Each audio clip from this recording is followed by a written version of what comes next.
집합건물 해결사 멘토 전현진입니다. 자, 계속 판례 공부 9월 15일자 이거 한번 보도록 하겠습니다. 자, 그러면 우리가 한번 진행을 해보죠. 자, 개인 채무자가 면책 결정이 확정되었다라고 하는 겁니다. 면책 결정. 지금 파산이 들어간 것 같습니다. 그래서 파산 채권자가 있었겠죠. 이분 입장에서는 좀 억울한 거겠죠. 제기한 소송에 사실심 변론 시까지 면책 사실을 주장하지 아니하여 면책된 채무 이행을 명하는 판결이 선고되어서 확정된 경우라고 했습니다. 자, 확정이 되었습니다. 그렇죠. 면책 사실을 주장하지 아니했다라고 하는 거. 그 이후에 면책된 사실을 내세워 청구 이의 소를 제기할 수 있다라고 하는 거죠. 일반적으로는 이렇게 우리가 청구 이의를 하더라도 지금 강제 집행을 하게 되면 그 효력이 없을 수도 있지만 그 파산 선고자에 대해서는 있죠. 그 경제적 회생을 위한 노력을 하기 위해서 사회적으로 사회적인 어떻게 보면 어떤 배려 차원인 것 같습니다. 파산 채권자 입장에서는 좀 억울할 수는 있을 것 같습니다. 자, 요즘은 꼭 살펴보셔야 될 것 같습니다. 그 다음에 여러분들 건물 명도에서 보면 이 부분은 또 참고하셔야 될 부분은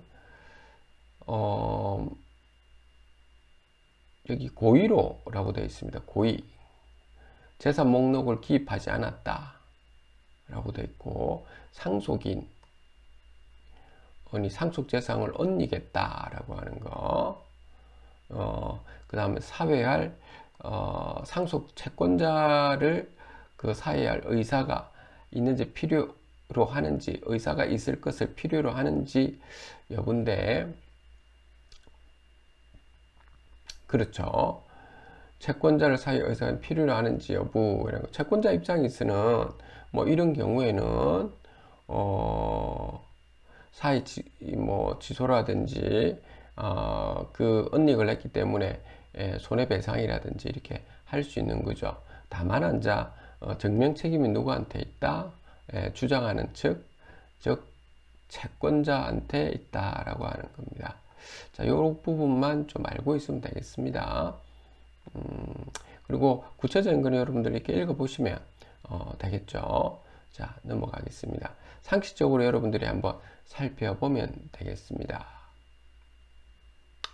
자, 그 다음에 국제사법 제34조에서 정한 채무인수에는 면책적 채무인수뿐만 아니라 병존적 채무인수도 포함되는지 여부. 네, 그렇죠. 채권 채무자, 인수인 사이에 합의를 통해서 병존적 채무인수가 이루어진 경우에는 인수인이 채권자에 대해서 부담하는 채무에 대한 준거법은 무엇이냐라고 하는 건데, 자, 이 부분은 여러분들 여러분들이 그 국내법과 국외법에서 그 법인을 갖다가, 즉 주식회사를 각각, 그러니까 본점과 지점이라든지 아니면 본점과 본점을 이렇게 국내와 국외에 설립한 경우에 한번 이 부분을 좀 살펴보시면 되겠습니다. 네, 이 부분은 저는 좀 넘어가도록 하겠고, 필요하신 분들은 한번 살펴보시면 되겠습니다. 주식 반환 등에 대해서 들어와 있습니다. 자, 그 다음에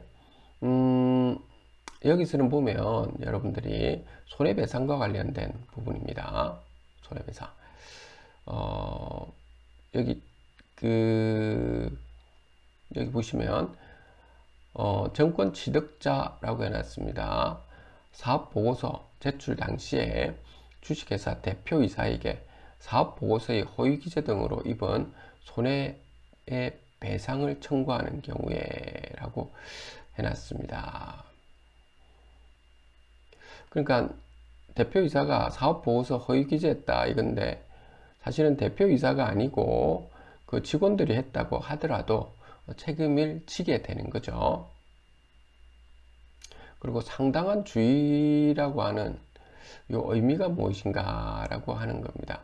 이 부분 때문에 다툼의 여지가 있었던 것 같습니다.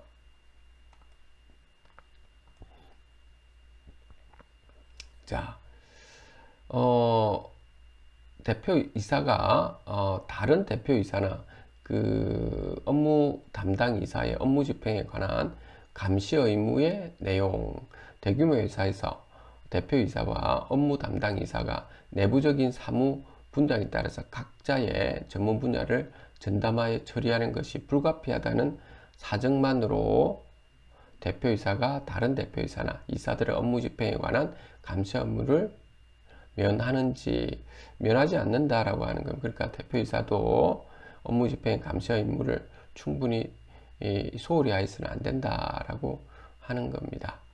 자, 여기 좀 핵심이 되는 거겠죠. 자, 이런 부분에 소홀히 하게 되면 감시 임무를 게을리한 것이다 라고 하는 부분이고요.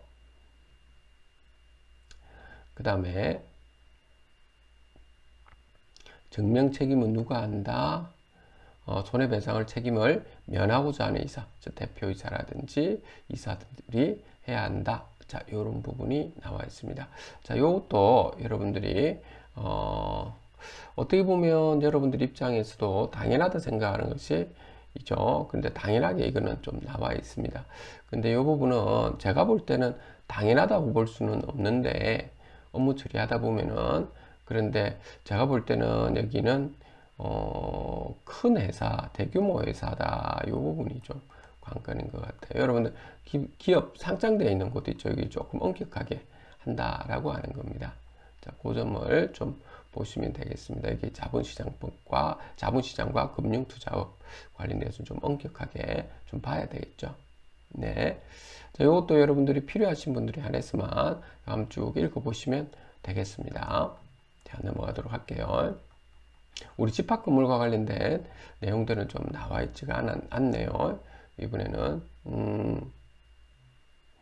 그 다음에 여기 보시면 그 민사소송법에가 제79조에 따른 독립당사자 참가소송의 본안 판결에 대하여 일방이 항소한 경우에 세 당사자 사이에 결론의 합의 확정을 위하여 필요한 한도에서 항소 또는 부대 항소를 제기하지 않은 당사자에게 제1심 판결보다 유리한 내용으로 판결이 변경될 수 있는지라고 되어져 있죠. 자, 이 부분은 여러분들 독립당사자 참가 소송에 대해서 여러분들이 좀 아셔야 될 부분이죠. 요 독립당사자는 그 예를 들어서 갑이라는 사람이 을에 대해서 채권 채무 관계에 있고, 그 다음 병이라는 사람이 그 갑과 을에 대해서 채권 주심을 하는 이러한 소송을 우리 독립당사자 보통 참가 소송이라고 이렇게 이야기를 하죠. 그리고 세 당사자 사이에 보면 합일 확정을 위해서, 여기 있다시피 합일 확정을 위해서 합의를 한다는 겁니다. 필요한 한도에서 항소 또는 부대 항소 하지는 않았다는 겁니다. 한쪽에서 일방적으로 항소를 한다든지, 그리고 항소를 했을 때 상대방 측에서도 덧붙여서 또 항소를 할 수 있다라고 하는 것이 부대 항소죠. 부대 항소를 제기하지 않은 당사자가 있었다고 합시다. 갑을병 중에 한 사람이. 그러면 1심 판결보다 유리한 판결이 될 수도 있죠. 그렇죠? 여러분들. 그래서 그 부분에 대해서 나와 있네요. 항소 또는 부대 항소를 제기하지 않은 당사자의 청구에 관해서 항소심에서 판결 주문이 선고되지 않고 독립 당사자 참가 소송이 그대로 확정된 경우에 취소되거나 변경되지 않은 제1심 판결의 주물에 기하여 기판력이 발생하는지 여부 이렇게 되어져 있죠. 이것도 여러분들 어떻습니까? 당연한 거 아닌가요? 그러니까 그 가불병 세 사람이 있는 상황에서 뭐 그대로 확정되었을 때 이때 뭐 항소라든 부대 항소 이런 걸 하지 않았기 때문에 당연히 일시 판결 주문에서 기판력이 확정이 되는 거죠. 아마 여러분들이 이런 경우는 좀 채권 채무 관계가 이렇게 삼각관계로 있는 경우에 한해서 있죠. 가불병이라고 하는 삼각관계에 있을 경우에 한번 필요한 경우 한번 읽어 보시길 바랍니다. 그 다음에 보험금과 관련된 또 나오네. 자, 오늘 그 웬만하면 이게 잘 나오지가 않네요. 여러분들 집합금을 관련된 보험금 관련돼 가지고도 여러분들이 필요한 경우 한번 여러분들이 한번 읽어보시면 되겠습니다. 이것도 넘어가 보겠습니다. 그 다음에 부당이등급 요것도 있죠. 이것도 우리가 관련 없는 상황인데 공익법인과 관련된 내용이네요. 자, 넘어가도록 하겠습니다. 다만 여기서 보면 이 부분 한번 살펴볼까요?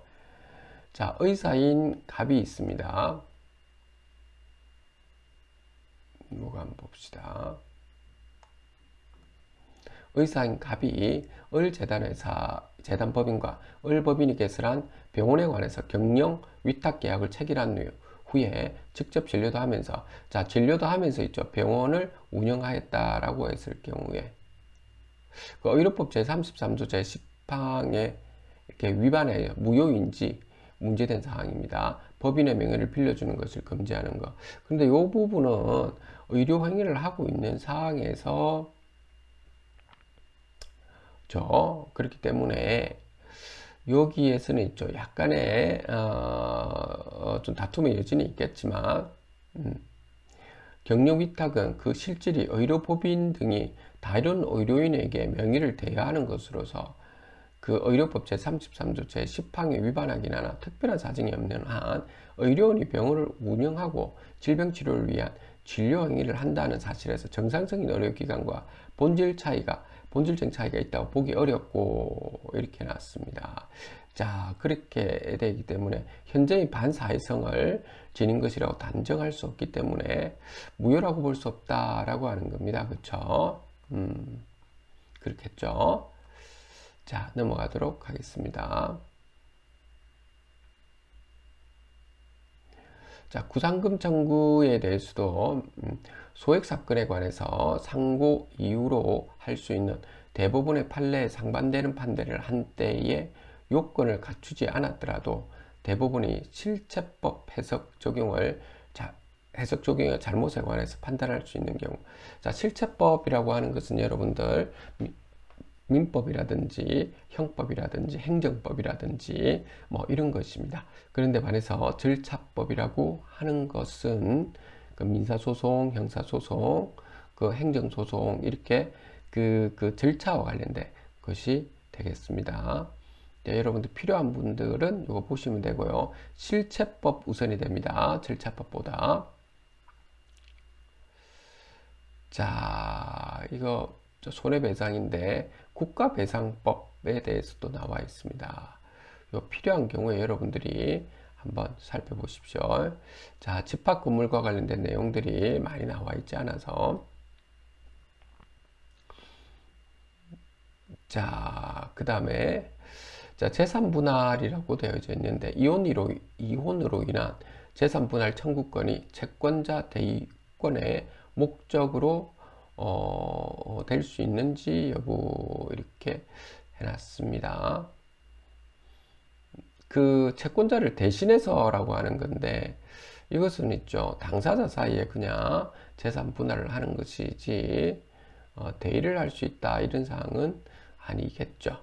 자, 그래서 이 부분에 대해서 여러분들 그 재산 분할과 관련된 계신 분들은 한번 좀 보시면 되겠네요. 일반 행정 압류 처분을 갖다가 무효 확인한다 라고 해놨는데, 요거는 뭐 특별한 경우입니다. 공무원이 범죄를 저질러 가지고 몰수를 하려고 했던 상황에서 압류 처분이 되는지 안 되는지에 대해서 여기에 대해서 나와 있습니다. 또 통상적으로 압류가 되겠습니다. 그렇죠. 그래서 뭐 그 공무원 중에서 뭐 이런 경우 있었으면 안 되겠죠. 자, 넘어가도록 할게요. 필요한 분들은 보시면 되겠습니다. 자, 이게 거의 지금 집합금물과 관련된 내용들이 많이 안 나와가지고, 그 다음에 독점 규제 그리고 공정거래에 관한 법률에 대해서 나와 있는데, 이 부분은 지금 부당한 공동 행위에 대해서 나오죠. 그래서 이게 여러분들 뭐 집합금물에도 이런 부분은 가끔 일어날 수도 있죠. 예를 들어서 공개 입찰을 했는데 공개 입찰한 분들끼리 짜고 치는 고스톱 하는 경우가 있을 수 있다는 거죠. 일종의 여기 있죠. 단합 이거죠. 뭐 이런 경우에는 공정거래 공정거래위원회 또는 공정거래라고 치보면 그 관련된 사이트가 나옵니다. 그래서 공정거래위원회에 필요한 경우 한번 사항을 봐서 신고를 하든지 이렇게 하시면 되겠습니다. 넘어가도록 할게요. 쭉 한번 여러분들 요거 읽어보시면 되겠습니다.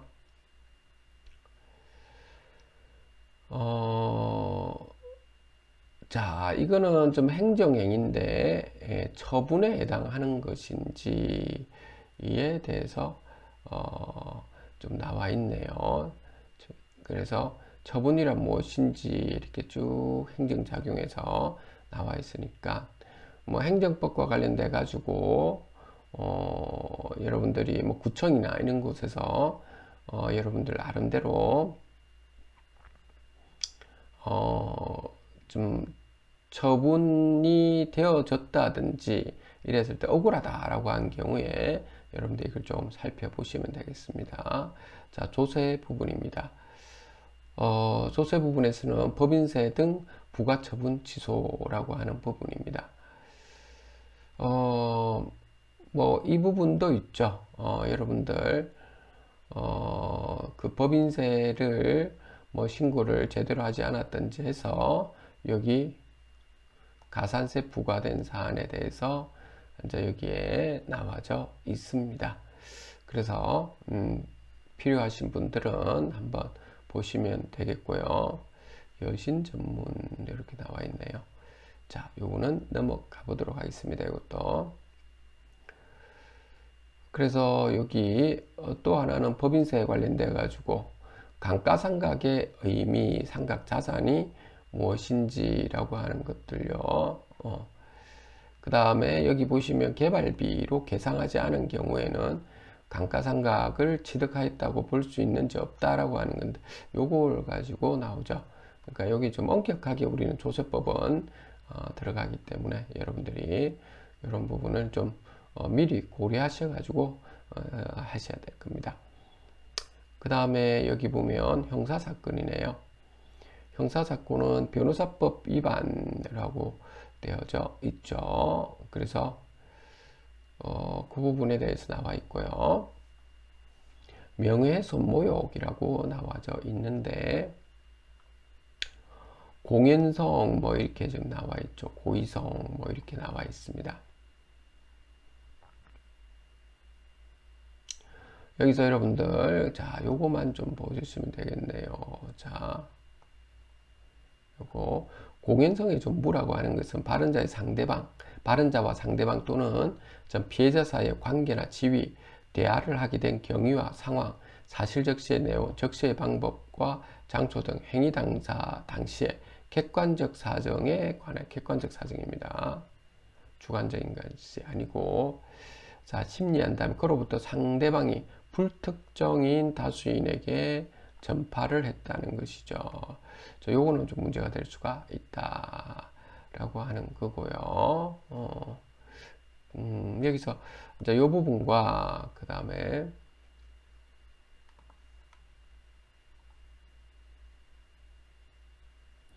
또 공익성이 있는지 없는지 이런 부분도 한번 살펴봐야 됩니다.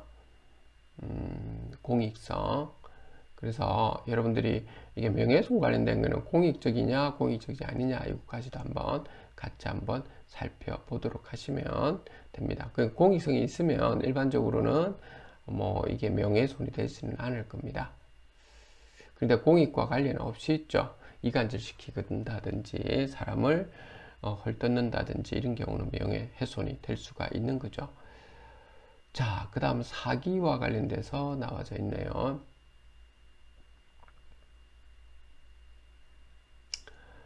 사기를 당한 경우에 있죠. 물론 민사적으로 여러분들이 손해배상을 할 수도 있지만 배상명령 제도를 통해서도 할 수 있다라고 하는 겁니다. 여기 보시면 요건 한번 여러분들 사기당하는 분들이 좀 있어서 한번 쭉 읽어 보도록 하겠습니다. 소송, 촉진 등에 관한 특례법 제25조 제1항의 규정에 따른 배상명령은 피고인의 범죄 행위로 피해자가 있죠. 이번 직접적인 재산상 손해에 대해서 피해 금액이 특정되고 피고인의 배상 책임 범위가 명백한 경우에 한해서 자, 피고인의 배상 책임 범위가 명백한 경우 자, 피고인에게 배상을 면함으로써 간편하고 신속하게 피해자의 피해 회복을 도모하고자 하는 제도다 이것입니다.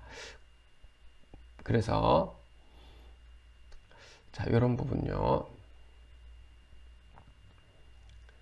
자, 그런데 자, 여기서는 뭐냐면 소송촉진법 제26조 제7항에 따르면 피해자가 피고 사건의 범죄 행위로 발생한 피해에 관해 그 다른 절차에 따른 손해배상 청구가 자, 그러니까 민사상 손해배상 청구가 있은 경우에는 배상명령제도는 할 수 없다라고 하는 겁니다.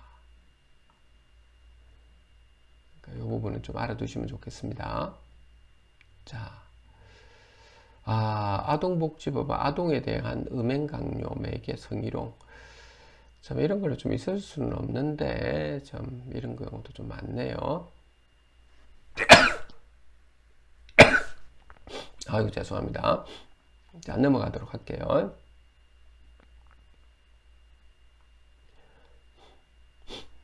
자, 그 다음에 특정 범죄 가중처벌에 대한 위반인데요. 요것도 한번 여러분들 범죄인들이 아니고 여러분들이 그 가중처벌을 해야 될 경우가 좀 있죠. 자, 징역형의 집행유예를 선고한 판결이 확정되었다라고 하는 겁니다. 선고의 실효 또는 취소 없이 유예기간을 경과함에 따라서 형선고의 효력이 소멸되었다라고 하는 거죠. 그래서 집행유예가 뭐 3년 동안 집행유예라든지 이렇게 되면 그 선고가 소멸되어서 그 확정 판결이 특정 범죄 가중처벌 등에 관한 법률 제5조의 4 제5항에서 정한 징역형에 해당되지 않는다라고 하는 거 이게 이제 실효되었기 때문에 그래서 위 확정 판결에 적용된 형벌 규정에 대한 위헌 결정 취지에 따른 재심 판결에서 다시 징역형의 집행유예가 선고 확정된 후에 유예 기간이 경고하지 않은 경우 위 재심 판결 조항에 정한 징역 포함되는 자 그러니까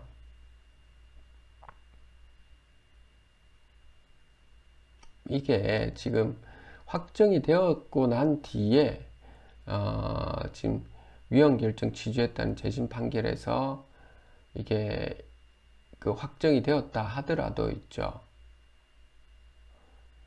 확정된 후에 유예 기간이 경고되지 않은 경우에는 유예 기간이 경과되지 않은 경우 위 재심 판결이 그 위 조항에서 정한 징역형에 포함되는지라고 해놨는데 그렇지가 않다라고 지금 되어져 있는 거죠. 그거는 있죠. 한번 조금 보도록 하겠습니다. 마무리할 겸. 자,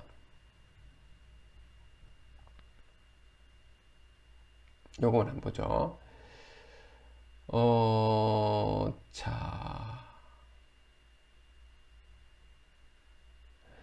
자, 미수범으로 3번 이상 징역형을 받은 사람이 다시 이를 죄를 범하여 누범으로 처벌하는 경우에는 다음과 같고 교육에 따라 가중처벌을 한다라고 지금 되어져 있죠. 그래서 2년 이상 20년 이하의 징역에 처한다. 징역형의 집행유예를 선고한 판결이 확정된 후에 선고의 실효 또는 취소 없이 유예기간을 경고함에 따라서 선고 효력이 소멸되어서 확정 판결이 특정 범죄 가중법에서 정한 징역형에 해당되지 않음에도 불구하고 위치 확정 판결에 적용된 형벌 규정에 대한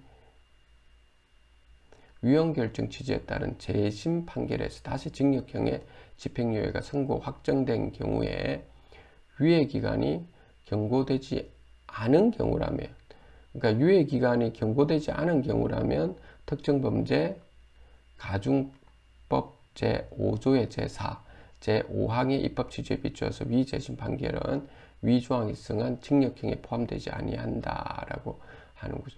이거 당연하지 않나요? 지금 아까 앞에 무슨 내용인지를 정확하게 모를 때 있죠. 이거 한번 읽어보면 여러분들이 알 수 있습니다. 뭐냐면 그 집행유예 기간이 2년이 주어졌는데 근데 재심을 했다는 겁니다. 근데 2년 기간 내에 있죠. 재심을 확정 판결 받았으면은 그러면 그 유예 기간이기 때문에 그러니까 집행유예가 뭐 잘못됐다든지 이렇게 해서 집행유예가 아니고 징역형이다라고 이렇게 그 재심 판결을 했다고 합시다. 그러면 당연히 그 징역형에 속하게 되는 거죠. 뭐 이렇게 된다라고 하는 거죠. 자,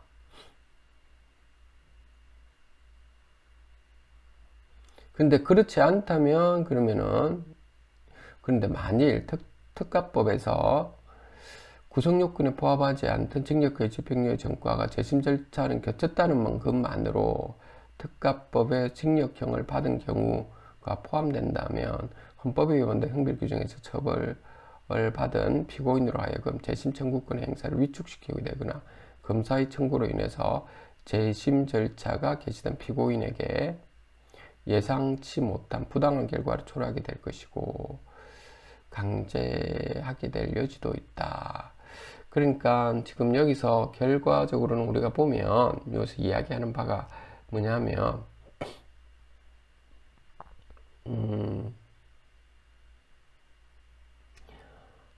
기간 내에 있죠. 기간 내에 확정된 유예기간이 경과되지 않은 경우에는 위 재심 판결의 조항에 정한 징역형에 포함되는지라고 하는데 그 포함되지는 않는다. 집행유예로 그대로 보겠다라고 하는 겁니다. 그래서 그 기한이 좀 중요하다라고 하는 부분이네요. 조금 여러분 지금 읽을 때 제가 급하게 읽었는데 여러분들이 한번 살펴보시면 좀 되겠습니다. 국가정보원 직원법 위반 이런 것도 나와 있고 성매매 관련된 또 알선된 행위의 처벌에 관한 법률 위반